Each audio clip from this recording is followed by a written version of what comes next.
কোনো অপরাধ এবং অন্যায়কে প্রশ্রয় দিব না, তাহলে একুশের যে চেতনা, মহান এই শহীদ দিবসে যারা আত্মত্যাগ করেছিলেন 52 ভাষা আন্দোলনে, তাদের যে চেতনা সেটা পূর্ণতা পাবে এবং তাদের আত্মত্যাগ মর্যাদা পাবে, এটা আমরা মনে করি। সেই সাথে আরেকটা কথা বলতে চাই যে আসলে মাতৃভাষা দিবস আসলে আমরা অনেক ধরনের বক্তব্য দিই যে বাংলা ভাষার কি কি করা উচিত। আমার মনে হয় আমাদের একজন দেশেরই গুণীজন অধ্যাপক আব্দুল্লাহ আবু সাঈদ স্যার একবার বলেছিলেন যে দেশপ্রেম মানে হচ্ছে সবাই তার জায়গা থেকে নিজ নিজ কাজটা করা। তো এই জায়গা থেকে আমরা মনে করি যে দেখেন, আমরা কিন্তু এখন ফ্রেঞ্চ শিখতে চাই, চাইনিজ ভাষা শিখতে চাই, ইংরেজি ভাষা শিখতে চাই, অন্য ভাষা শিখতে চাই, কিন্তু বাংলাদেশের বা আমাদের বাংলা ভাষাটা ওয়ার্ল্ডের মানে ষষ্ঠ লার্জেস্ট ভাষা, মানে ভাষাভাষীর দিক থেকে আমরা ষষ্ঠ অবস্থানে আছি ভাষাভাষীর দিক থেকে, কিন্তু আমাদের ভাষাটা কিন্তু আরেকজন বিদেশি শিখার প্রতি এত আগ্রহী না। কেন? কারণ আমরা দেশকে এবং আমাদের ভাষাকে ওই মর্যাদার স্থানে নিতে পারিনি। এটা কিভাবে যাবে? আমরা আমাদের বক্তব্যবাজির মাধ্যমে এটা যাবে না। যেমন মনে করেন আমি একজন আইনজীবী, আমি যখন লয়ের ভালো বই খুঁজি তখন আমি ইংরেজিতে একটা ভালো বই খুঁজি বা হিন্দিতে একটা ভালো বই খুঁজি। তো এটা কেন? কারণ ওই ওই ওই দেশের যারা আইনজীবী বা আইনজ্ঞ, তারা নিজেদের পেশার কাজটা যথাযথভাবে পালন করেছেন, তার ভাষাই তিনি লিখছেন, কিন্তু সারা ওয়ার্ল্ডের লোকজনের তার ভাষাই এই বইটা পড়তে হচ্ছে। কারণ জ্ঞান যদি আমার দরকার পড়ে, আইনের একটা জ্ঞান যদি দরকার পড়ে, আমার ওই বইটা লাগবে।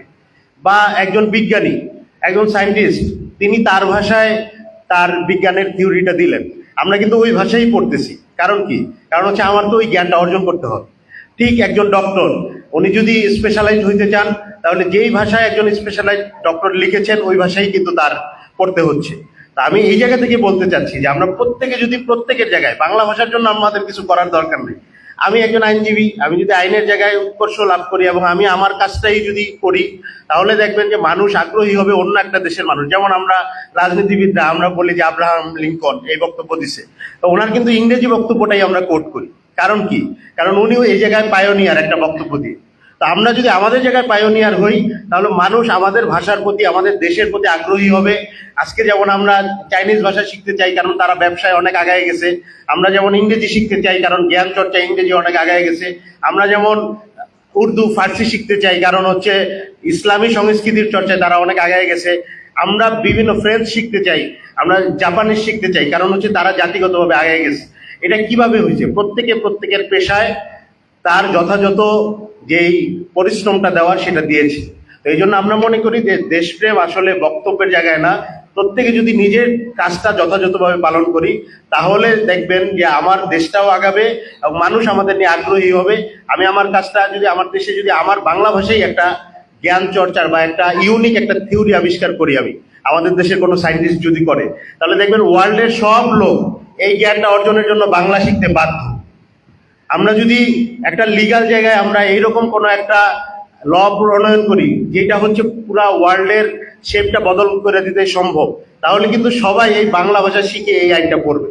তো এই জন্য আমরা প্রত্যেকের জায়গায় যদি উপযুক্তভাবে নিজেদের জ্ঞান মেধাকে কাজে লাগাই, ইনশাল্লাহ দেখবো যে আমাদের ভাষাটাও সম্মান পাবে, আমাদের দেশও সম্মান পাবে, জাতিগতভাবে আমরা সম্মানিত জায়গায় চলে যেতে পারবো।